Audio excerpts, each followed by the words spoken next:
الذي أرسل رسوله رحمة للعالمين أشهد أن لا إله إلا الله الملك الحق المبين وأشهد أن سيدنا محمدا عبده ورسوله صادق الوعد الأمين اللهم صل وسلم وبارك على سيدنا محمد وعلى آله وأصحابه ومن تبعهم بإحسان إلى يوم الدين أما بعد Ahibahil kiram wal muhadaram yang kita hormati, kita muliakan segenap para habaib, para alim, para ulama, wali khusus keluarga besar yang insyaallah pada malam hari ini akan dirayakan tahunnya yang ke-34, yaitu ad-da'i ilallah wal mujahid fisabilih. Beliau salah satu guru imam besar kita Al-Habib Muhammad Rizik Syihab, yaitu As-Sayyid Al-Habib Ali bin Ahmad Jamalul Lail. Kita doakan mudah-mudahan keluarga besar Habib Ali bin Jamalul Lail, putra-putrinya, para cucu dan keturunannya semoga diberkahi oleh Allah Subhanahu wa taala. Begitu pula yang saya hormati, yang saya muliakan seluruh jamaah, Bapak, Ibu, remaja putra, remaja putri, hadirin wal hadirat rahimakumullah.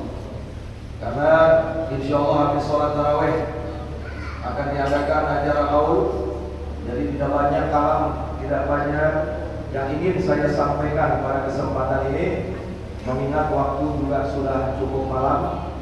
Karena nanti ada acara alil, ada acara pembacaan maulid dan lain sebagainya. Di sini saya hanya ingin terus mengingatkan kepada seluruh umat Islam, kepada seluruh kaum muslimin, agar kita tetap semangat berjuang untuk membela agama Allah, yaitu hidup Islam, agar tegaknya kalimat la ilaha illallah Muhammadur Rasulullah di negeri yang kita cintai, yaitu negara Kesatuan Republik Indonesia. Sebab seluruh rangkaian ibadah yang Allah wajibkan, salah satu hikmahnya adalah tanha anil fahsya wal munkar. Kita sholat tanha anil fahsya wal munkar. Mendirikan sholat itu mencegah dari perbuatan keji dan perbuatan munkar. Diwajibkan puasa selama 1 bulan. Disuruh apa? Mencegah kemungkaran yang timbul dari hawa nafsu. Jadi hidup di dunia ini tidak ada kata damai. Makanya Allah bekali ibadah-ibadah yang untuk menghadapi pertempuran di muka bumi. Damai itu nanti di surga. Salah tempat cari damai, di bumi salah tempat. Dunia, bumi ini tempat perang. Ada perang ekonomi, ada perang politik, Rusia dan Ukraina perang senjata. Bahkan kisah kehidupan manusia nanti di akhir zaman ditutup dengan perang. Imam Mahdi ketemu Dajjal bukan main congklak, betul nggak? Tapi perang. Nabi Isa alaihissalam nanti menemui Ya'juj wa Ma'juj. Itu ketemu Ya'juj bukan main dampu, tapi perang. Dunia ini liputannya perang di sini. Nah, dari sekian banyak peperangan, yang paling mengerikan adalah perang akidah, perang syariat, dan perang akhlak. Maksudnya kita diperangi akidah, diperangi syariat, diperangi akhlak. Kita semua ini dulu pertama-tama diciptakan oleh Allah berbentuk ruh, yaitu di alam lahut. Allah turunkan lagi di alam jabal. Di sana ruh ditanya oleh Allah, alastu bi rabbikum? Ruh menjawab, bala syahidna. Jadi ruh kita semua ini bertauhid, tidak ada ruh yang kafir. Ruh semuanya beriman, mengucapkan kalimat la ilaha illallah. Setelah itu sempat mampir ke alam malakut. Ruh-ruh kita ini pernah bergaul sama para malaikat, cuma kita nggak ingat. Baru diturunkan saat ini di dunia, namanya alam nasut. Di sinilah tempat pertempuran kita. Maka Allah ingatkan, wala tamutunna illa wa antum muslimun. Jangan kalian mati kecuali matinya tetap dalam keadaan muslim. Insya Allah. Kalau biar kompak jadi orang Islam, senang atau tidak? Gembira atau tidak? Siap jaga Islam? Siap pertahankan Islam? Siap bela Islam? Takbir. Raweh masa demo. Betul. Masya Allah. Dan tugasnya ulama mubatek lah. Saya bukan ulama, tukang ceramah lah. Tugasnya tukang ceramah agama itu apa sih? Ya jaga umat. Betul kan? Tugasnya penceramah, kalau kita mau lihat qaidahnya itu, al ulama warasatul anbiya, ulama pewaris para nabi. Jawab yang kompak, para nabi nih, dari Nabi Adam sampai Nabi Muhammad alaihi wassalatu wassalam. Jawab yang kompak, misi dakwahnya itu menyelamatkan umat atau menyesatkan umat? Menyelamatkan atau menyesatkan? Kalau jadi ulama wajib menyelamatkan umat. Betul? Bukan justru menyesatkan umat. Nah, untuk mengurusi umat ini bukan cuma ulama saja yang berkewajiban. Ada satu komponen lagi yang tidak kalah penting, yaitu umaro. Karena kata Nabi, sinfani minan nas, idza soluha soluhan nas, wa idza fasada fasadan nas, al ulama wal umaro. Ada dua golongan, kelompok dari kalangan umat manusia. Kalau dua golongan ini baik, manusia jadi baik. Tapi kalau dua golongan ini rusak, gak usah dua, salah satu dari dua rusak, maka umat juga berpotensi jadi rusak. Siapa itu? Ulama dan umaro. Jelas apa jelas? Dan yang punya kebijakan memimpin rakyat bukan ulama, tapi siapa? Umaro. Kiai apa presiden? Kiai apa presiden? Habib apa presiden? Presiden yang bisa apa? Bisa menentukan kebijakan, keputusan dan seterusnya. Nah sekarang saya mau tanya, pilih yang mana nih? Nomor satu atau nomor dua? Satu, punya imam baik, benar, soleh, jamaahnya rusak, banyak yang nggak beres. Atau yang kedua, imamnya rusak, jamaahnya baik-baik, pinter-pinter, soleh-soleh. Pilih yang mana kira-kira? Mendingan yang pertama apa yang kedua? Masih mendingan yang pertama.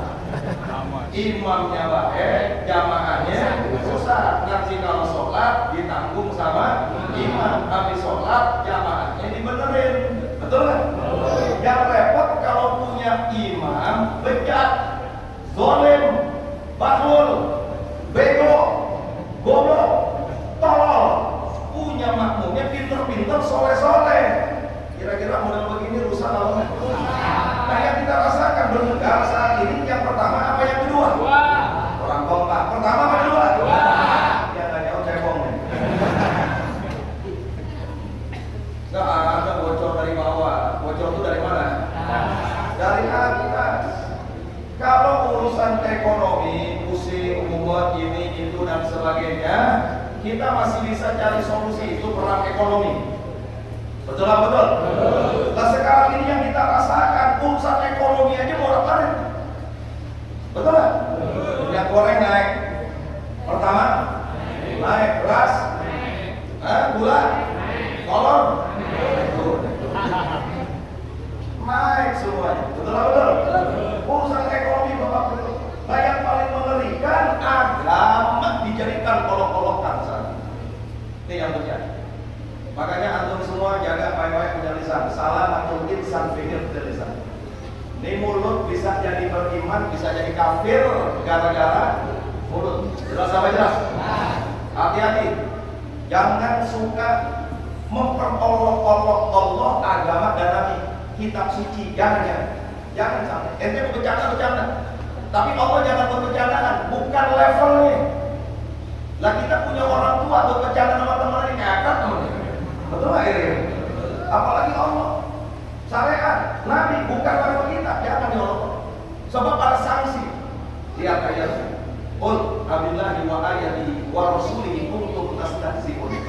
Katakan Muhammad, apakah kepada Allah dan syariat Allah dan Rasul Allah kalian mengolok-olok? Istihza, yastahzi'un, istihza. Kalian memperolok-olok, mempermainkan, melecehkan. Ketika itu kau lakukan, apa kata Allah? La ta'tadiru. Jangan cari alasan. Gak usah ngeles. Gak usah ngeles. Gak usah banyak ngomong, kata Allah. Qad kafartum ba'da imanikum. Kau telah kafir setelah beriman. Masya Allah. Ini memperolok-olok Allah, sanksinya kafir. Memperolok syariat dan Nabi, sanksinya kafir. Dia bisa balik lagi, harus baca 2 kalimat. Ya kalau rakyat biasa yang memperolok agama kita maklumin, mungkin bodoh. Betul tidak? Wah, ini kelas menteri. Menteri agama yang harusnya ngurusin agama, merawat kebinekaan. Bila perlu datang ke kampung-kampung, lihat pesantren yang perlu bantuan, bantuin. Betul nggak? Cari ustaz yang penghasilannya pas-pasan, sampai barang kurus patah tepos, kasih bantuan. Betul nggak? Kira-kira menteri agama ngurusin model begitu apa kagak? Ini kagak, ribut dulu yang ada. Sampai-sampai suara yang keluar dari toa masjid disamakan dengan gonggongan anjing. Ini kan anjing banget. Betul apa betul? Yang keluar dari suara toa masjid apa aja sih? Yang keluar dari suara toa masjid apa aja? Ada, apa lagi? Sholawatan, apa lagi? Tadar, tadarusan, apa lagi? Kalau subuh, tarhim, betul apa betul? Itu semua disamakan sama gonggongan anjing. Jawab ya Pak, kacau atau tidak? Saya kelas menteri nih, saya kelas menteri. Terus model begini pengen 3 periode ke satu betul betul. Innalillahi wa inna ilaihi. Kita teriak-teriak dia 3 periode. Muldoko pidato rakyat tenang, gak usah cerita. Lalu yang mulai. Ya Allah, emang udah basuh, saudara. Kita doain mudah-mudahan hancur ya. Amin ya Rabbal. Ini gara-gara apa sih kedoliman dia lakukan? Enggak tanggung-tanggung, cucu Rasulullah dipenjara tanpa kesalahan. Betul apa betul? Habib Rizik salahnya apa sih? Berkerumun. Bicara berkerumun, pejabat ada nggak yang berkerumun? Ada apa banyak? Jokowi berkerumun sekali apa berkali-kali? Ditangkap apa enggak? Masya Allah. Jangan lihat ini gara-gara kedoliman. KM 50 Laskar ditembak coba, hidupnya pada miskin, beli pistol dari mana? Betul apa betul? Tapi apa yang terjadi?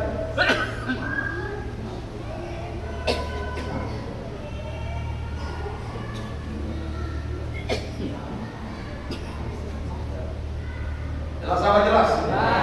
Coba lihat KM 50. Apa yang terjadi? Pelakunya diponis bebas.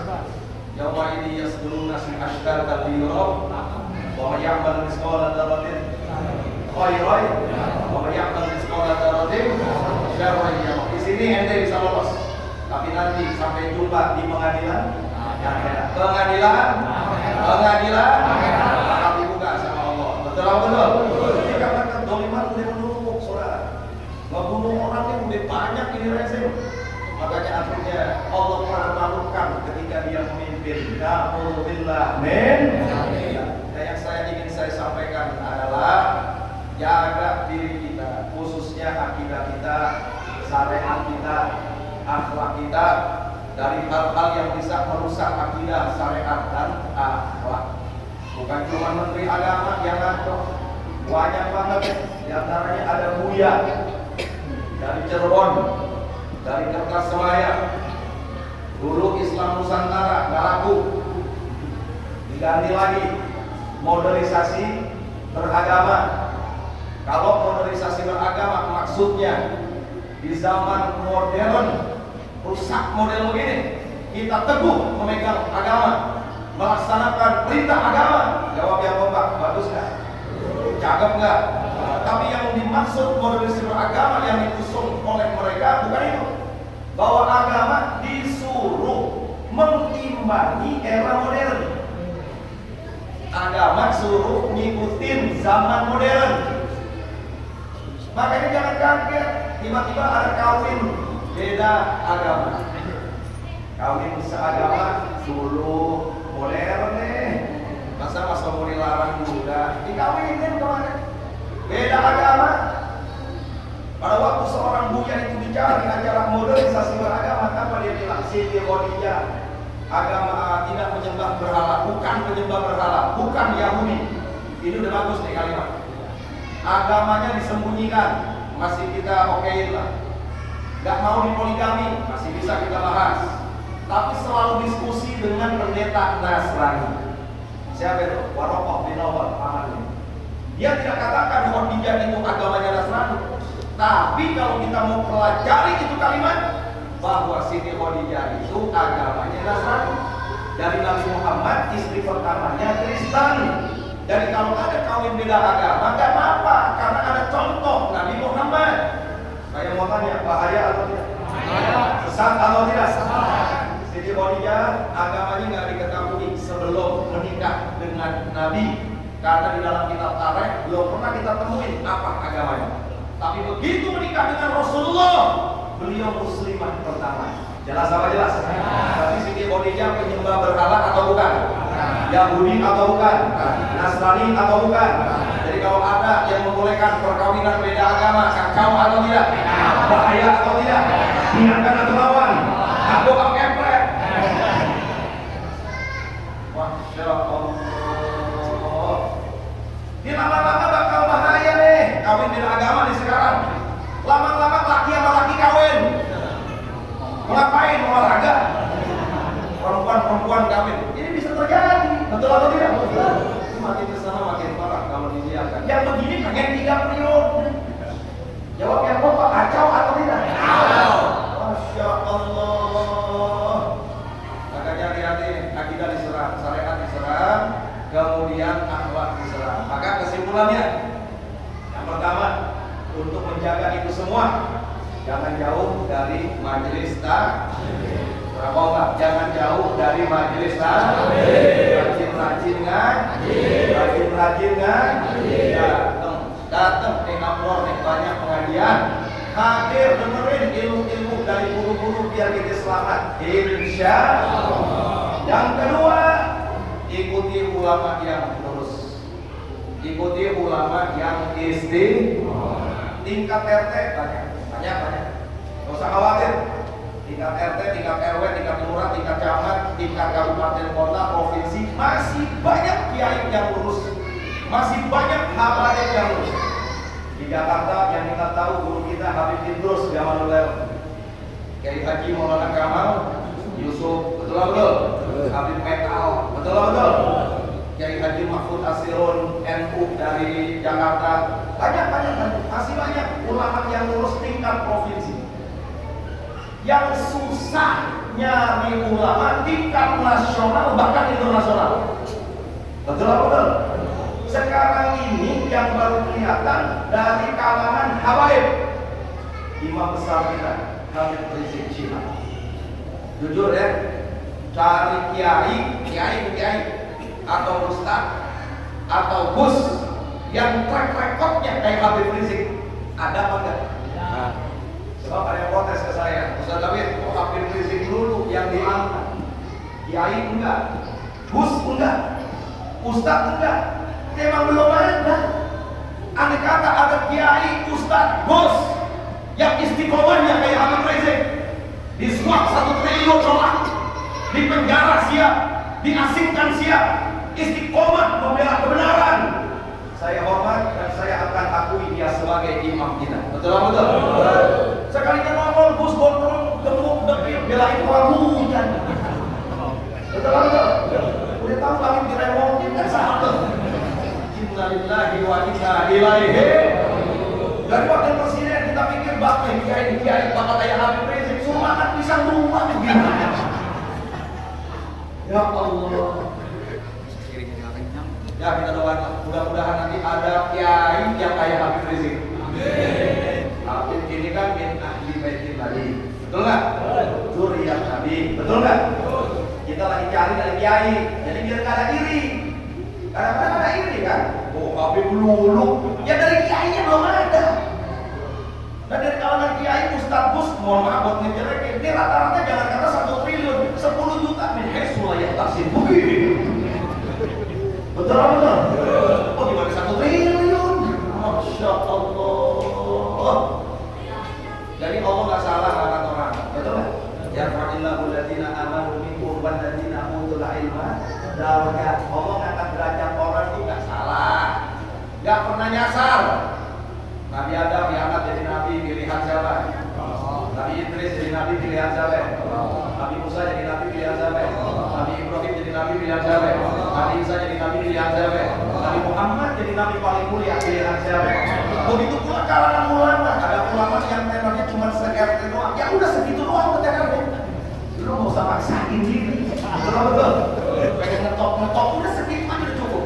Ente megang kelas RT, lulus.